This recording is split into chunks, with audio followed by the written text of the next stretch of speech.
All right, guys. Well, I know that I haven't been on YouTube recently. I mean, I have a lot of stuff going on in my life outside of that. I've continued on Patreon. That's been a way to supplement my income. I've explained this before. I have hired on 2 people to help put content up because I'm going to start doing stuff on Facebook, other platforms as well. And I've kind of been like reframing the structure of what I do. If you like just me telling stories, I went on and on and on Patreon. Plus, there's cuts from my documentary on there, raw footage, lots of extra stuff. Starts at $3, goes all the way up to 100. There's different incentives for each tier. So if you want to check that out, patreon.com/Ryan Leone. But I am returning to YouTube. I just wanted to wait until I had my ducks in a row so that I could have consistency because I have a lot of different shit going on. I'm writing a book with Mickey Avalon right now. Just finished another screenplay. Pretty confident that I'm going to sell that one this week, just like I sold that other one a few months ago.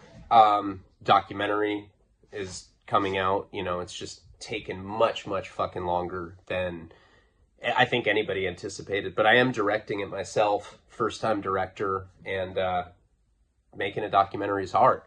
Making one that's good, and I don't want to put something out that's something that I consider subpar, considering the entire film is basically an expose on my train wreck of a life. I have one chance to show everyone what a piece of shit I am, so I want to do it correctly. Couple miscellaneous issues, and then we'll get back into the storyline. And, I'm having a meeting tomorrow, and I'm going to try to start planning things out. There's all sorts of things that I'd like to do with YouTube. Continue storylines, of course, but I also want to have guests on consistently. There's other kinds of videos which I've never done that I want to start doing that I think people will like. And I even want to start doing some skits eventually. Naked, of course. Nothing with clothes on. That's, nobody wants to see that. I know why you guys are in it. That's why my Patreon people are on there. They want to see my dick, and that's cool. It's small. And everybody laughs at it. So, 2 miscellaneous things, then we'll get into the story. First, very happy to announce that my Paul Narcan project has gone through. So it's actually official now. It's the filing went through. I posted on Instagram. Took forever. I think it said when I had initially filed for it, I think it was in May. I think it was that long ago. And it just now went through. Tomorrow's the anniversary of Paul's death, the 18th, and that's going to be a tough day for me. I miss him a lot, but I really tried over the last 6 months or so to get the nonprofit going, and now it's official. Paul Narcan Project, Inc. is the name of it. It's officially filed, and we have our tax-exempt status. Now we are doing the stuff on the federal level, and the whole time I've been accumulating addresses. So once we have the legal clearance federally to be able to do that, that's what I'm going to do. And I think, there's just a certain satisfaction with thinking that Paul's name is going to be associated with saving people's lives, because that's what kind of guy he was. He did have 5 years sober at one point, and that was his whole trip, was helping other people. That's ultimately what keeps you sober. Any recovery model espouses that, altruism, helping other people. It just helps cleanse your soul, pay back your karmic debt, and I've really been working hard behind the scenes to get that going. There's that. Secondly, the last raffle that we did got fucking confusing. We still have a few things that we haven't sent out. Nothing international has gone out. Not saying that we can't do that. It's just that we were trying to get the best international shipping rate, and I found a way to do it where we paid bulk. So if you've waited for anything, I'm getting together with Sinister tomorrow.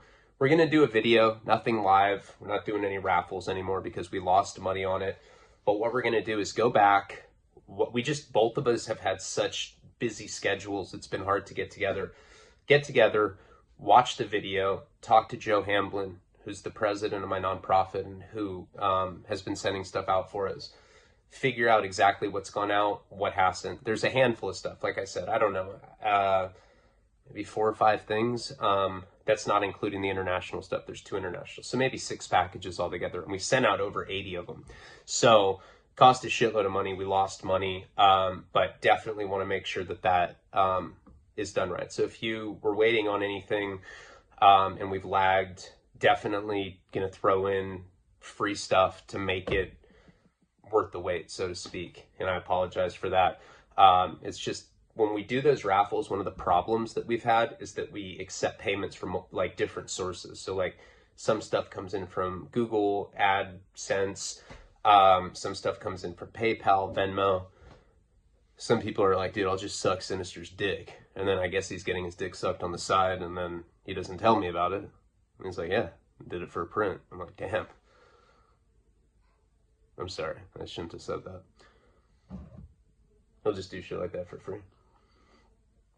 But that's what the deal is with the raffle, and I do appreciate the support. Every single cent that I've earned on my side for the raffles that I've done have gone towards getting this nonprofit up and going, and I want that to be one of my legacies. Fuck, I mean, more importantly, I want it to be Paul's legacy. You know, I want his life to really be remembered for as important of a person as he was, because he meant the world to me, and it's a cool opportunity that I have to be able to save people. So those are the different things. I'm gonna, you know, like I said, we have 2 people working for us. We're gonna diversify with the content and get the channel back up and going. It was really, really difficult to juggle everything, you know, on top of creating content for Patreon. I have all this other stuff going on, books, screenplays. I mean, before any of this, that's what I was trying to do, and I've been blessed that things have been going through for me. But I haven't forgotten about people that have supported me on YouTube, and I really do appreciate each and every one of you. Let's just do the bit shit. Like, comment, subscribe, patreon.com/RyanLeone. Okay, so this storyline, what really happened after I got out of prison. I've already done this on Patreon. And like I've explained before, it's, there's certain things that I don't want to talk about on YouTube. You know, it's like, yeah, I was getting butt fucked by truckers at a truck stop. Like on Patreon, people are like, that's fucking awesome. Love you, bro. On YouTube, people are like, you're an SNY bitch. Someone commented that. Now, you know, think what you want about me. You know, I don't think I'm a bitch. In fact, I'm a good father, and I'm doing things to make the world a better place. There's pretty much nothing bitch about that. So you can think what you want about me, but I don't feel that way about myself. I've never put someone in jail, never locked it up over a debt, never molested anybody. It's a weird thing to say. You're like at a job interview. I've never molested anyone. Hire me. What do you think it would happen if you said that at a job interview? Probably get maced. All right. So anyway, so this storyline for YouTube, I guess, is a more sanitized version. But I do want to continue storylines. Believe me, I've gone on and on and on Patreon and done multiple storylines. This one, if you want a more explicit sexual version of the storyline, a little sexier, a little spicier, check it out on Patreon. So where we had left off last time, I was at the bus station in downtown LA. I just paroled from Sentinella. And if you remember, I know it's been a long time since I've posted the first part of this storyline, but I'd only seen Nico one time since he was born. And when I got out, he was 11 months old already. So that entire prison term was like incredibly traumatic for me. And then in my mind, I was trying to mentally prepare for what it was like to be a father. I didn't even know what, I was never really around kids of that age, you know. Some of my friends had kids, but I just hadn't spent enough time around 11-month-old children to, you know what it would be like to be a father full time. So there was a lot of trepidation going into that. Plus, I was bringing all this baggage with me. I was a fucking weirdo. I was like all battered and shit, like wearing like aviators and like I have like a handkerchief around my head. Domestic violence humor? That's not funny. I'm a bad person. So we had set it up where my friend Nick Stahl was going to pick me up. I hadn't even met Nick at that point. You know, I was just a fan of his acting. I love Bully. I grew up worshiping that movie. The movie is fucking amazing. If you haven't seen that, I highly recommend it. So I was meeting him for the first time. He was supposed to meet me at this bus station in downtown LA. And then the plan was he was going to take me up to Sherman Oaks, which is, I don't know, 40 minutes to 3 hours, just depend. LA is ridiculous like that. Shit that literally takes 10 minutes sometimes takes like an hour and a half. And I was going to go meet them in Sherman Oaks at the Cheesecake Factory. And I was going to be around Nico for the second time in my life. It was a lot to take in. On top of that, the bus ride that I took from Centinela. So we like came from like this desolate desert area. It was like Hills Have Eyes type place. There's like all these like nuclear, like radiation, like mutated people just living in huts. And that's not really an exaggeration. I mean, well, maybe not radiation mutated, but they're like literally huts. Like these little like adobe huts with like smoke like simmering out of it. It's crazy. It's like super primitive out there. Took a bus and it's just like endless miles of desert. And I was on there with the Southsider that had just done a YA life term. He'd been locked up since he was a kid for killing his stepdad because he molested him. And then I was with this black guy who was really cool when I first sat next to him.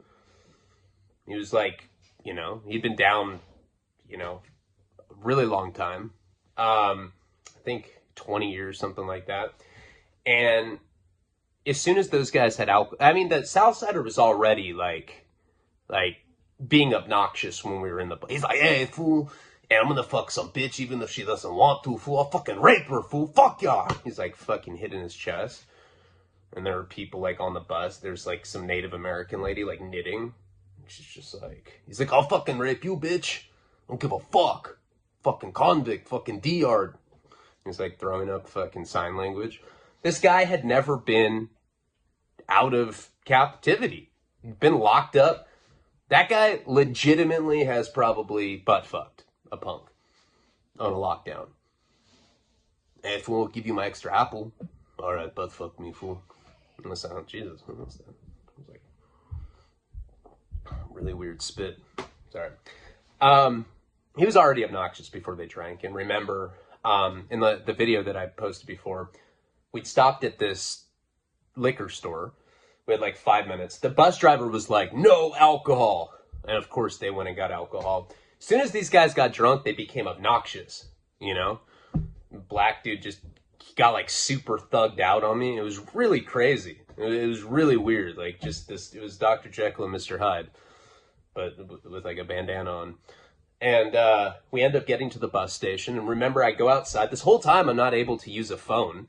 Karina's worried about me. She yells at me when I finally find this gay hustler.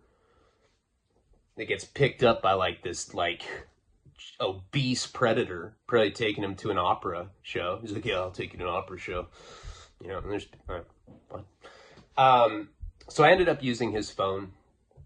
And these guys have been trying to convince me on the bus the whole time that I should use my gate money. Gate money is $200. The state gives you $200. Doesn't matter if you've done 50 years in prison.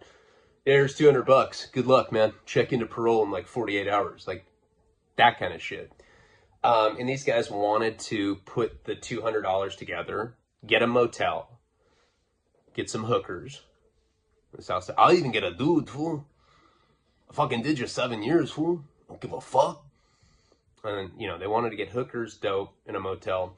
And I was trying to explain to them. I'm like, look, guys, and, the dork in me came out. I was like, look, guys, I'm really excited about starting a family when I get out. They're like, you're a fucking bitch, fool. I was like, yeah, I can't come with you. But they really wanted me to. So anyway, we ended up getting to the bus station, and this is where we left off last time. Sorry for the recap. Um, second they got off the bus, I guess they had, scored some crystal meth. I was sitting outside with the gay guy. He got picked up. And I think I was like sitting on like the gay pickup bus too. Had like glitter on it.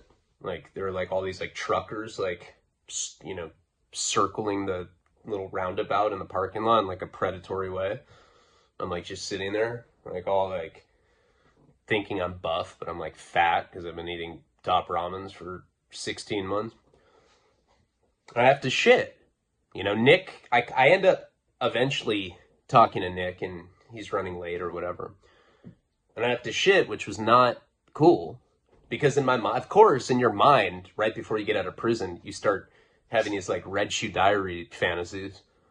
You're like, yeah, there's going to be, Karina's going to sashay naked in the room, and I'm going to hold her down. There's going to be whipping. Maybe there'll be like some melting ice cubes. I don't know. You have these like very intense, like sensual fantasies about what you're going to do while you're fucking a mattress, of course. Doggy style. You have it rolled up and you're fucking hitting it, and you're like making eye contact with your buddy that's stoned on wax. Yeah, prison sucks. And then I have to shit. And I've never been a fan of having sex after I shit. I don't know. I'm self-conscious about it. You know that potentially your ass smells like shit.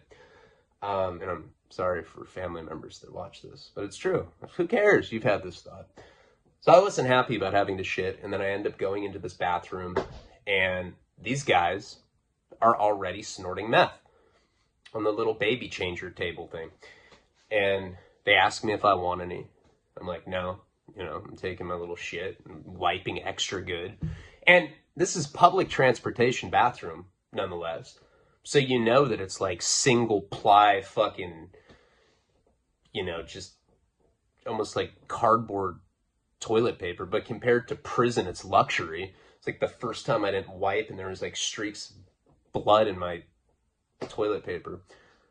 So they asked me if I wanted any. I said no. They asked me if I could get rigs. I was like, dude, I just met some punk outside. He's probably got rigs. Oh yeah, fool, you should get them. And then some kind of like, I don't know, well-polished white kid came in. They asked him if he had anything. He said he had bud. Oh yeah, we need bud, fool. Let me see. The guy bent down, took it out of his backpack. I already knew what was going to happen. They end up smashing this guy out. There's blood all over the tiles at the bus station. This downtown LA bus station. And, I already using the excuse to go find them rigs to get out of there. And I end up I'm petrified, because in my mind, I'm thinking it would be just my luck to get inadvertently, caught up with some guys that just brutally assaulted some kid in the bus stop bathroom. For all I know, the Southsider was probably had his dick in the guy's mouth at that point. He's like, yeah, this is fucking gross. Shouldn't do shit like this, fool. And so I end up going back to the glitter bench or whatever, and I see a swarm of cops running from the, so this bus stop is kind of like positioned downtown LA, just in a very urban setting. I mean, downtown LA is a big cityscape place. And from across the street, there's like a sidewalk. I just saw this swarm of cops coming. And they were running right into the bus stop. Now, I'm sitting there with my plastic garbage bag. It's like all the possessions that I have in the world. And I'm like, all right, I'm just going to pretend like I didn't just get out of prison. But I looked that way. I had like some Guido thug tan. I was like, my face was kind of bloated from all the sodium-rich food that I'd been eating, and I had this plastic bag. It was a dead giveaway, so I started getting really freaked out. But I didn't have a phone to be able to call Nick, and I just decided that, I was going to kind of wait it out. What I was worried about was, I knew for sure, just the way that they were running, that somebody had gone into that bathroom, and they'd seen blood everywhere, and they'd call the cops, because they beat the shit out of this kid. They probably took an eighth of weed or whatever. And since I had no way of calling Nick, I kind of just played it cool and sat in this bench because it's the only place that I could go. You know, believe it or not, when you're walking around with a garbage bag full of possessions, you're like, hey, can I use your cell phone? People aren't going to do that. They think that, like, I don't think people put it together that you just got out of prison, but you look like a hype. You have a translucent bag full of, like, manila envelopes and shit. And as disorganized as I am, see, a lot of guys in prison, when they get out, they have everything stacked up, like, they put, like, a ribbon on it. It's, like, this, like, really clean presentation. It's, like, everything's, like, filed alphabetically. Not me. I had, like, Pringles cans in there and shit. I had, like, probably, like, latex gloves that I'd use to fuck at certain points. I just look like a scumbag because I'm really disorganized like that. So I toughed it out. I never ended up seeing these guys get arrested or anything, but I just kind of intuitively knew that that's what it was. Eventually, Nick shows up at this place. And like I said, I'd never met Nick before. And it was cool to meet him because he was the kind of guy where, I mean, I was always a fan of his films and everything, but like on a personal level, you know, excluding prison, we'd been through similar stuff, you know.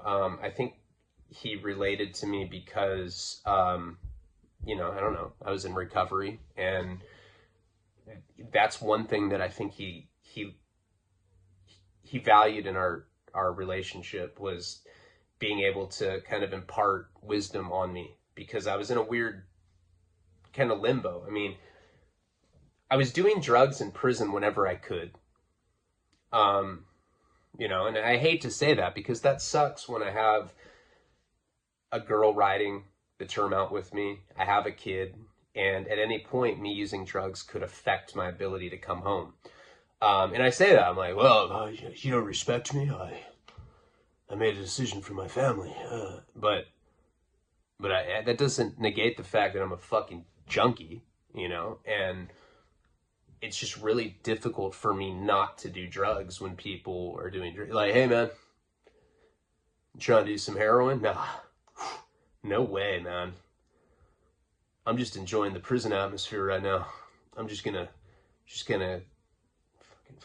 kind of relish in my sobriety here. Just kind of think about how fucking amazing my life is. It doesn't work like that. Not for me, anyway. I wish that I was drunk. Goddamn fly, that's just driving me fucking nuts. So, the fact that, and it's like that, and everybody knows that, if you have somebody that has had an addiction problem, you tend to relate with people that have had an addiction problem. You know, it's like you guys can speak the same language. I'm like, yeah, I've Hep C. Yeah, me too, man. What's your viral load? In the millions. Oh, me too. You know, it's like that kind of stuff. But like on a deeper level than just that, you know, I guess it's just that very human thing of wanting to conquer adversity. And you kind of, it's almost like you're in on the heist with somebody. Like you both have fucked up your lives because of drugs, and now you're trying to rebuild it, and you know, you're in on it together. So there's this like instant bond that comes with that. So it had felt like I'd known him a lot longer than I had. Plus he had been writing me letters pretty frequently in the beginning of my term and then at the end of my term, and I talked to him on the phone. So it was cool, him picking me up. And it felt like I'd known him for a lot longer than I had, you know, because I guess we talked on the phone and gotten to know each other so well that way. Once I was with him, I was able to call Karina. She was mad at me because I took so long. I tried to tell her the story about what had happened at the bus station. I was like, dude, there's these Southsiders, and like one of them was like, you know, he just did a YA life sentence, and then they beat up this guy that was trying to sell weed in the bathroom. She's like, oh my God, you are such a drug addict. You're already doing stuff like that. You're already jumping white kids in the fucking bath. I'm like, did you not listen to me? I just said, no, I didn't say, that just happened. I'm saying I was in a bad situation, and I'm glad that I'm not. I love you, baby. I miss you. She's like, shut up. We've been at the Cheesecake Factory for an hour. Now, remember, the whole time leading up to me getting out of prison, the last like month, Karina put on her bossy pants. She's like, there's no smoking cigarettes. There's no masturbating after 11 p.m. There's no weed smoking. There's no alcohol. There's no pornography. I'm like, Jesus, what do you want me to do? Just start meditating all the time? She's like, yes. I was like, all right, I will. See, now in my mind, I'd already made reservations to smoke weed because I was smoking weed every fucking night in prison, getting intergalactic with my friends. It's how stoned we would get. I'd feel like lasers were like seeping out of my eyeballs. And I'm like, do I look stoned? You know when you look like that, you're like, hey man, do I look blazed right now? And you're so stoned that like your eyes are literally like, they feel like they're glued into slits. It was like when I was in high school. I'd get so stoned and then have to like go out with my family and be like smoking blunts with my friends. But yeah, this is so fun. And then my parents would be like, you need to come to dinner. And I'd just be sitting there like petrified, like all like, and you try not to look stoned, but then you do like by trying to balance your face, it contorts even stranger. So you're like, but like trying to keep both eyes open makes you open your mouth. So you just look like a moron. You're sitting at dinner like, your parents are like, are you on drugs? You're like, no. And I got busted a lot. And that's how I'd feel in prison. We get that stoned. Wax wasn't a thing before I'd gotten busted. And now that was everybody was doing dabs, and we kind of made like makeshift rigs with like I've talked about with razors and batteries and everything. So she said I couldn't smoke cigarettes. She said I couldn't smoke weed. In my mind, I'm like, there's no way I'm not going to smoke weed, and there's no way that I'm not going to smoke cigarettes because I'm a cigarette fiend. And I wish that I didn't smoke. Now, all this time later, I look back, I wasn't smoking consistently when I was in jail. We got cigarettes here and there, but I wasn't smoking a pack. I wasn't smoking 2 packs a day like I do these days of Newport 100s, mind, like the worst kind of cigarettes. So I'd already smoked a couple times when I was at the bus station with the gay guy. I was like, hold on, I gotta take my shirt off so I can fan it off. Like fucking going like that. He's like, yeah, man. I was like, do I look cool? He's like, yeah, super cool. I was like, all right, cool. So once Nick picked me up, this is how much of a selfish piece of shit I am. I'm like, all right, man. So I want to go get like a vape, like a disposable e-cigarette. And then I want to buy Karina flowers because she wouldn't even let me vape. She didn't even want me to do that. She thought that was like, she's like, if you do that, you'll be smoking crack. I was like, what? Probably a valid point with somebody like me, but I end up going, that was my whole plan. Like, all right, I'll get the e-cig because you won't be able to smell it, and it's going to take a little bit longer because we have to make a stop. But I'll get her some flowers, and the flowers will kind of like counteract any anger she has towards me because of, me being late or whatever. So this starts this whole wild goose chase with Nick. We're like driving all over LA looking for an e-cigarette, and we couldn't find one, which is the weirdest thing because they're like at every gas station. I don't know why we were having trouble finding them. I think it was just the kind that we were looking for. I think I was looking for like a blue or something. I think that was all that was around before I went to prison. And that's all that I knew about. And all they had was like the Juuls or like cartridge style ones. And no place had flowers. So anyway, this ends up taking like an extra hour. I never do end up getting a vape or flowers for that matter. I think what we got was like, we got like a pack of cigarettes. And I was like, fuck it. I felt like I had just done 16 months. I deserved a cigarette as a free man. So Nick's driving me around everywhere. Eventually we make it to, and she's like blowing us up. She's super mad. She's like, this is bullshit. And this is on Nick's phone. So she's like writing him in caps. She's like, tell him I'm not fucking him tonight. And then he'd have to like tell me. He'd be like, hey, she says that she's not going to sleep with you tonight. I was like, did she say sleep with me or fuck? He's like, she said fuck. I'm like, oh, I already know what time it is, And so anyway, we end up getting to the Cheesecake Factory. Literally, probably, no exaggeration, probably like an hour and a half, 2 hours late, something like that. By the time we park and everything, by the time we got to the Cheesecake Factory, probably like, I don't know, hour 15, hour and a half. By the time we like actually saw her parked and everything, or by the time we actually parked, it had probably been maybe close to hour and a half, 2 hours. And I remember we went up the escalator of the Cheesecake Factory, which is in the Sherman Oaks Galleria. If you've seen Fast Times at Richmond High, that's where that's filmed. Even though that mall doesn't look anything like that, it's not that big. Like in the movie, they make it look a lot bigger than it is. I don't know. In real life, it's not like that. It's like a gym and movie theater, a couple other things. So anyway, so we go up this escalator, and I see Karina, I see her best friend, and I see Nico. And I don't even really know how to put into words what that feels like. I mean, you find out you're having your first kid while you're out on bail. You know that going back to prison's imminent. You know that it's probable that you're going to miss the birth of your first child, which is like, I can't think of many events in life that's more important than being there when your child's born. I mean, that's pretty fucking life-changing. Something that I wanted to be a part of. Although I have heard that people see babies come out of their partner's vagina and then they don't want them anymore. I'm just kidding. That's a horrible thing to say, but I have heard people say that. I'm like, you just didn't like girls to begin with. Shut the fuck up. No, bro, I swear it looked like an alien coming out of there. I could never look at it the same. I don't know. I don't think so. I don't think I'm that kind of guy. But seeing her, first of all, Karina looked beautiful. Nico was 11 months old. He just looked like this little, almost like a doll, you know? It seemed like such an abstract concept to me, and I just remember it was a very overwhelming feeling to see him, considering missing his birth, all the trauma that I'd been through, the riots, all this crazy shit, getting my ribs broken at Santa Barbara County, having to be around fucking weird-ass S&Y people, like all of that stuff, just kind of, I don't know. It was a very emotional moment. I guess I can, without sounding too, like, Dawson's Creek-ish.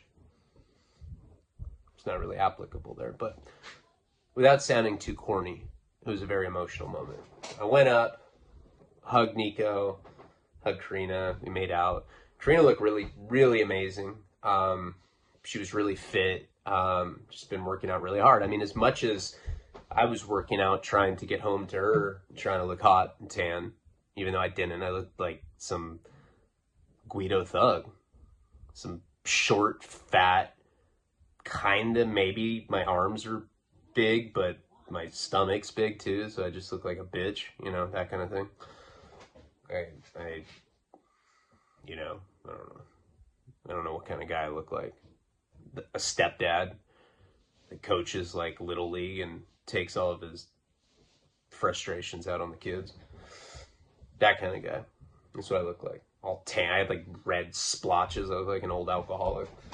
And we ended up going to the Cheesecake Factory, and it was surreal to be around them. It was like Nick, her best friend, Nico, and myself. And I don't remember what I ordered. Probably a steak or something. But, you know, that's always a trip when you get out of prison and you eat good food. And also the colors. I've talked about this before. You know, this is my third time getting out of prison. But one thing you notice is, well, first of all, you notice women. You know, not in like a weird objectified way where you're just like salivating, like looking at them. But you're not used to being around women, you know? Like, by the time you get out of doing a term, you're like, damn, if that black fool kind of looks like a chick, I'm just going to be, if I'm being honest here. And friends are like, yeah, me too. How long you been down? 4 months. What, dude? You've been down 9. But to see women walking around, just to see breasts. God, I sound like such a creep. Oh, I was just breast watching at the Cheesecake Factory. But it is just interesting to see women, you know, when you haven't been around them. I think there's a hormonal response to it. And I think women can smell it on you. You're like all like sexually oppressed. It's like coming back from a war. I'm just not as honorable. Not even on the same level. And then the colors as well, like seeing this almost like kaleidoscopic colors, because in prison you're used to seeing like the rear gray, orange, and white. It's pretty much all you see. Khaki if you're in the feds. So to see people wearing yellow and blue and red, it's very disorienting.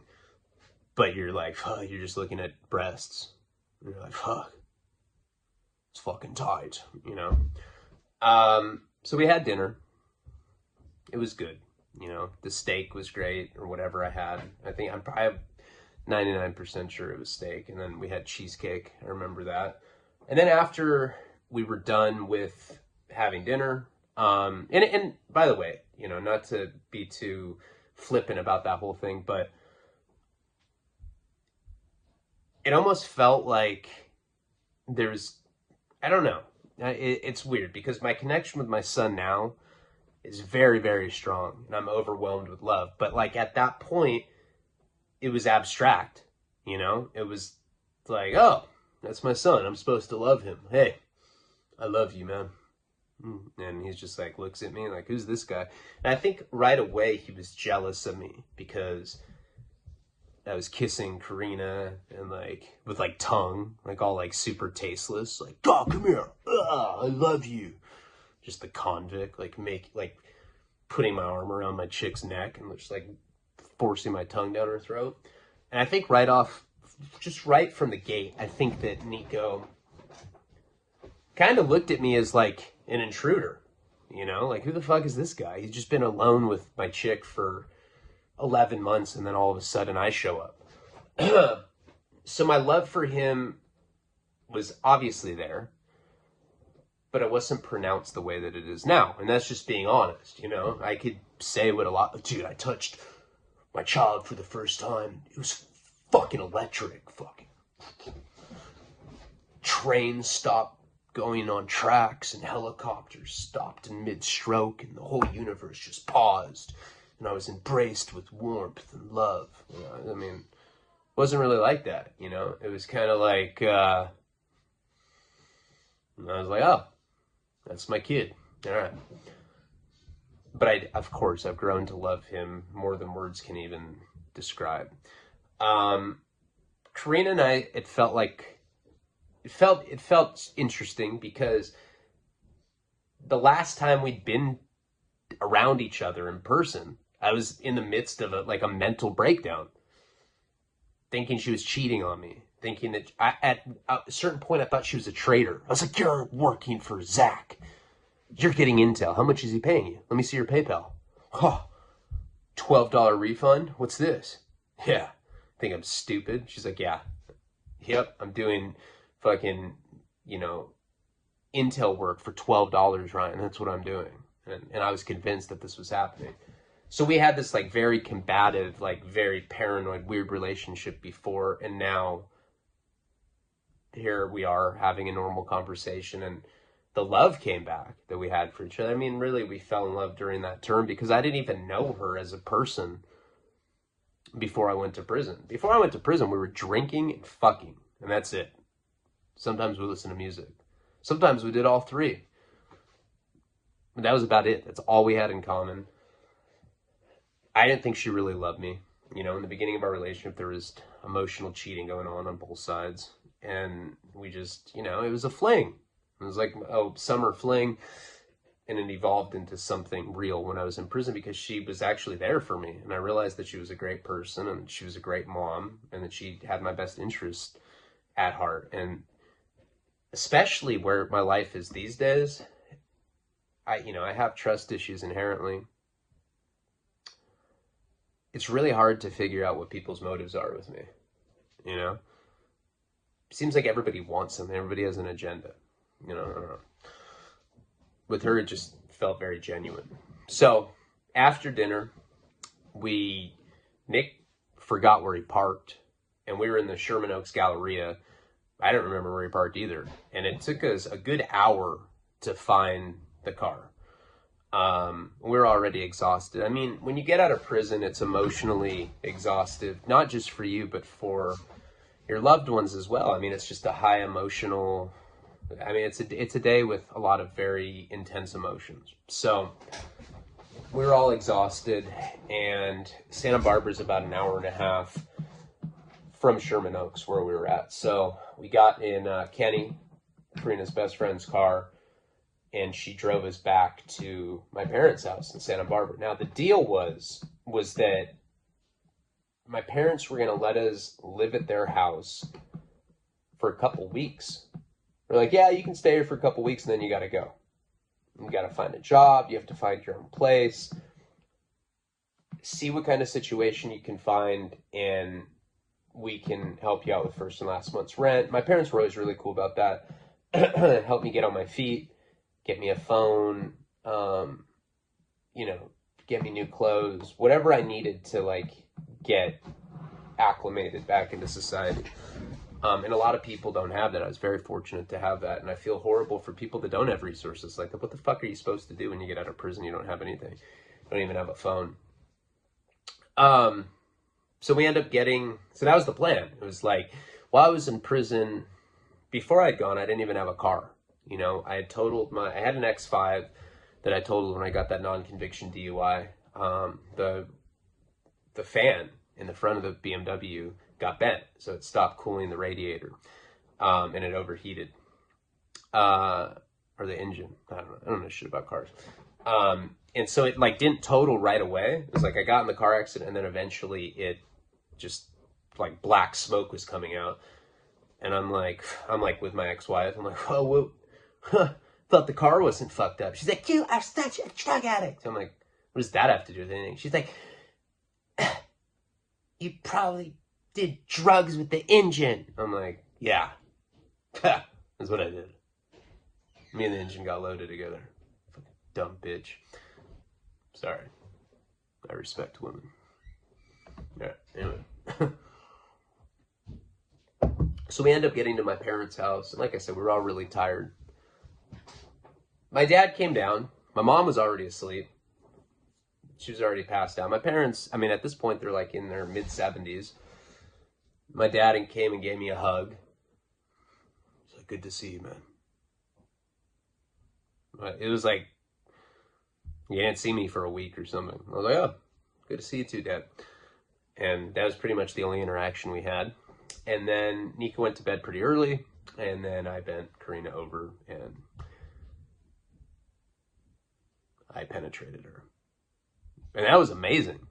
Having sex when you haven't had sex for like even 16 months is, it's not that long. I have homeboys right now that haven't had sex for fucking 5 or 6 years. Not by choice either. It's just what's going on. But yeah, it's magical. I feel like you're on a fucking Disneyland ride or something. It's like, it's very harmonious. But yeah, so we had sex, and I remember I was like, so, are we gonna have sex? And she's like, you smell like cigarettes. I was like, come on, babe. She's like, okay. I was like, oh my God, Jesus. That wasn't very hard. No, it was a nice night. After we had sex, no, I think it was the next day. So, next day, wake up, and Karina had been living with her parents' house, at her parents' house. And the car that my mom had sold her like an old X3. It was like an 06 or something. Had like 130,000 miles on it. I think she sold it to Karina for like $100. So we had this car, and it's very possible that Nika was conceived in this very car. Karina and I spent many nights that drunken summer sleeping in the back of that car. But she had it parked at her parents' house. So we had to go get it. Saw my in-laws, my girl's parents. And I started catching up with people that day. Went out to a nice lunch, whatever. Already, within that first day, my dad starts telling me that he's serious. It's not going to be the kind of thing where Karina, Nico, and I are living in their house, and that I have to start making moves immediately. So I go and check into Parole. It's actually AB 109, which is like this new hybrid, kind of like probation, kind of like parole. If you go to prison for a non-violent or non-sex crime, they put you on what's called AB 109, which is basically, just in simple terms that anybody can understand, it's formal probation.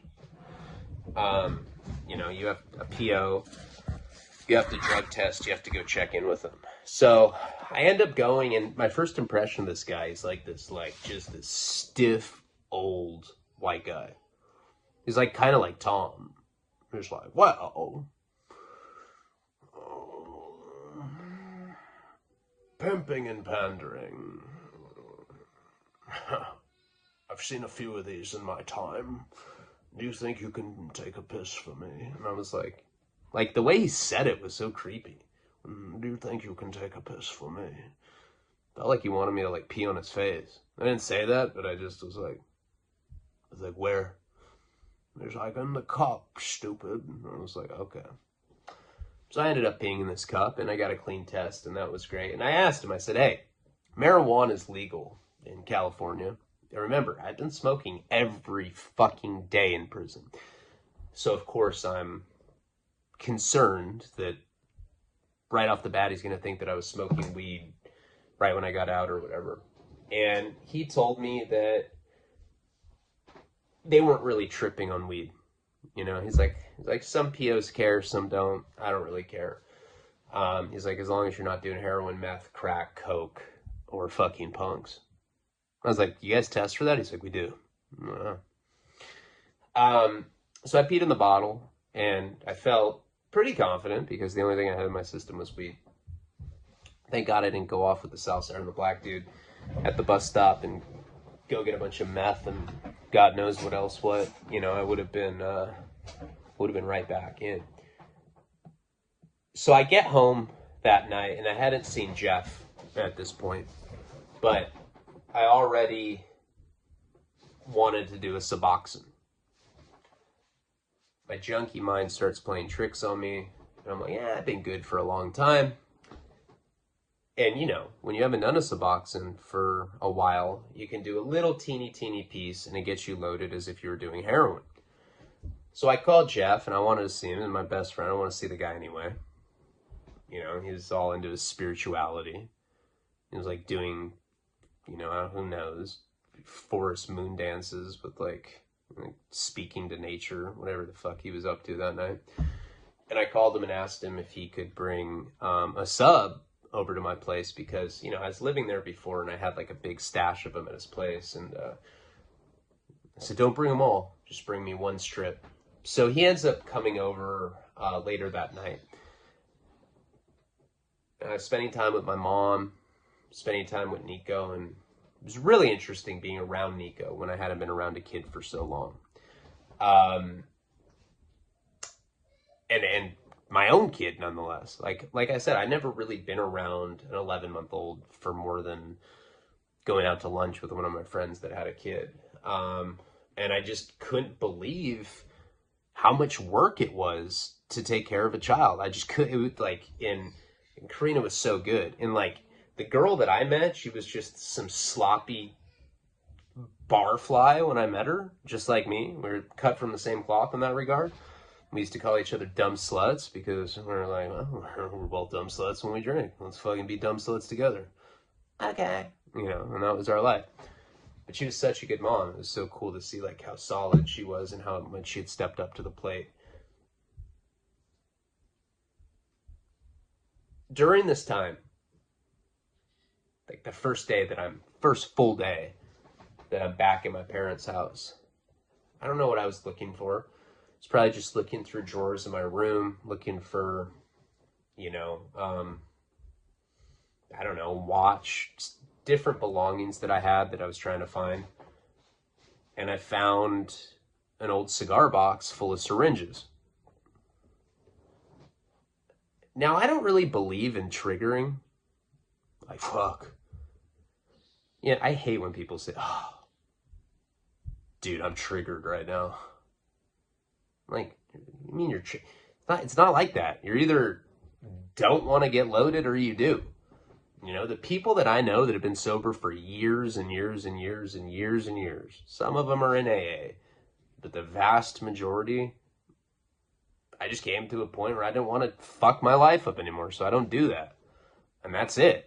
And a lot of people have been able to stay good that way.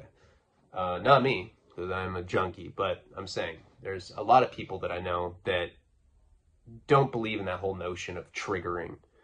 Yeah, I'm triggered. Ugh. Ugh. I won't do it. No, it's not being triggered. I just saw a rig and I was like, damn, I'm already getting a sub. I want to shoot it. Fuck yeah. And all these like ancient needles. They're probably from like the early 2000s. Who knows? They probably had like hepatitis X on it. Some like new like, I don't know, mutated hepatitis strain. But I didn't care. I didn't even bleach it. That's so much of a scum. I'm like, fuck, there's like crusty blood in it. So now I start making the reservation that when Jeff comes over with the sub that I'm going to inject it. I hadn't seen him in years. Well, 16 months at least. So he ends up coming over that night. And I tell Karina, I'm like, yeah, Jeff's going to come over. We're just going to hang out. She's like, okay, no drugs. I was like, gross. No way. He comes over, and I remember going down to his car. I was like, did you bring the sub? He's like, yeah, here. And he gives me the strip, and I just like tear it open. There's like some urgency. I felt like I was like in Basketball Diaries or something. I was like, oh. Like, Jesus, man, are you strung out on subs or something? I was like, no. I'm just that much of a hype. I rip it open, pull this little piece of a sub out. I remember I put it in a water bottle cap. So I put this little piece of the sub in there. I stir it up with the syringe, and I fucking draw it up, turn his car light on. I remember he was vaping, with like a mod, so there's like these just huge white clouds. And I just stuck my arm out. My veins were very healthy. I'd been working out. And I shot a suboxone.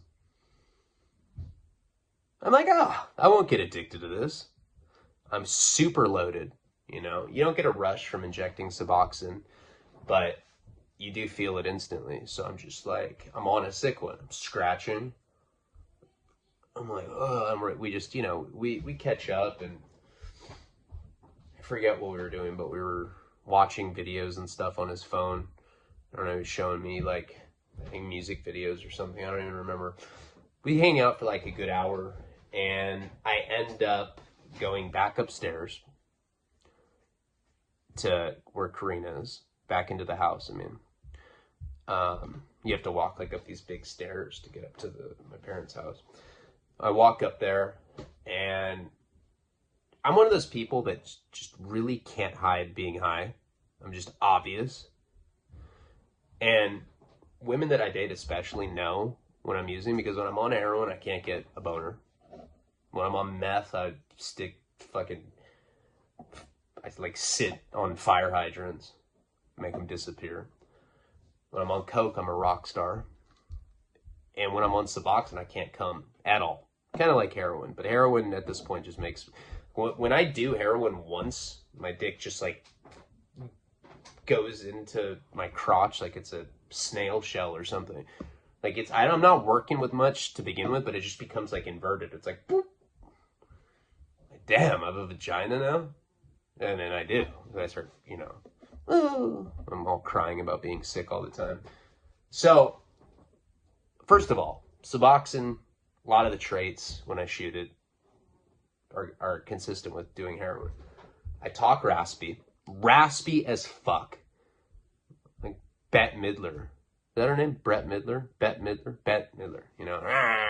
Well, kind of like Marge Simpson's sisters. I'm like, hey, do we have any coffee? She's like, you're loaded. I'm like, no, I'm not. I just want coffee, And so it's obvious. It sounds like my vocal cords have been rusted over to some degree. And I scratch. And I've had the same athlete's foot for like, I don't know, years. It's mutated. It's like blue.